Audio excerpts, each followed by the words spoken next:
শুভ সন্ধ্যা। আজকের জানাবো প্রধান দুইটি খবর ও তার বিস্তারিত। জ্যেষ্ঠ আইনজীবী হলেন সুপ্রিম কোর্টের ১৯ আইনজীবী। যুগান্তর প্রতিবেদন, প্রকাশ ১২ নভেম্বর ২০২৫। আইনজীবীদের পেশাগত মর্যাদার সর্বোচ্চ স্তর সুপ্রিম কোর্টের আপিল বিভাগের জ্যেষ্ঠ আইনজীবী হিসাবে তালিকাভুক্ত হয়েছেন ১৯ জন আইনজীবী।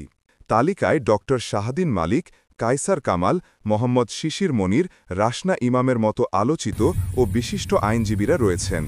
নতুন জ্যেষ্ঠ আইনজীবী হিসাবে তালিকাভুক্ত অন্য ১৫ আইনজীবী হলেন আমিনুল হক, আবু রেজা কাইয়ুম খান, এস মাসুদ হোসেন দোলন, তৈমুর আলম খন্দকার, মোহাম্মদ হোসেন, রফিকুর ইসলাম, অরিবিন্দ কুমার রায়, শাহিন আহমেদ, সাদউল্লাহ, রেশাদ ইমাম, ফাতেমা শাহেদ চৌধুরী, সাকিবুজ্জামান, জামিল আক্তার এলাহি, আব্দুল কাইয়ুম, শাখাওয়াত হোসেন। আইন পেশায় বিশেষ জ্ঞান, অভিজ্ঞতা এবং যোগ্যতার জন্য সুপ্রিম কোর্ট এই সম্মানজনক সিনিয়র অ্যাডভোকেট উপাধি করে। উপাধিটি সাধারণত একজন আইনজীবীর দীর্ঘ আইনি অভিজ্ঞতা এবং বিশেষ দক্ষতার স্বীকৃতি হিসাবে দেয়া হয়। এটি আইনজীবীদের পেশাগত মর্যাদার সর্বোচ্চ স্তর।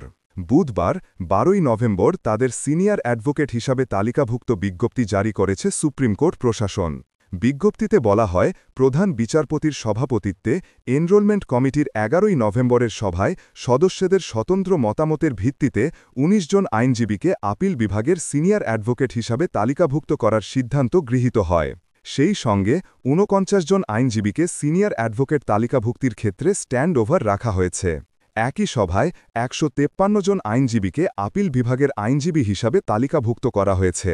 এছাড়া ১৫০ জন আইনজীবীকে আপিল বিভাগে তালিকাভুক্তির ক্ষেত্রে স্ট্যান্ড ওভার রাখা হয়েছে। সাবেক মেয়র আইভির জামিন চেম্বার আদালতে স্থগিত। সমকাল প্রতিবেদক, প্রকাশ ১২ নভেম্বর ২০২৫।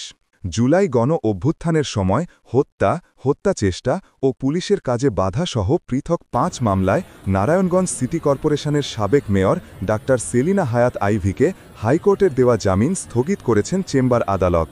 রাষ্ট্রপক্ষের আবেদনের পরিপ্রেক্ষিতে আপিল বিভাগের চেম্বার বিচারপতি রেজাউল হক বুধবার এ আদেশ দেন।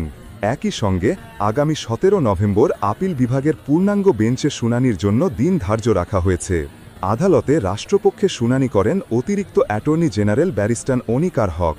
আইভির পক্ষে শুনানি করেন ব্যারিস্টার সারা হোসেন ও আইনজীবী মোতাহার হোসেন সাজু।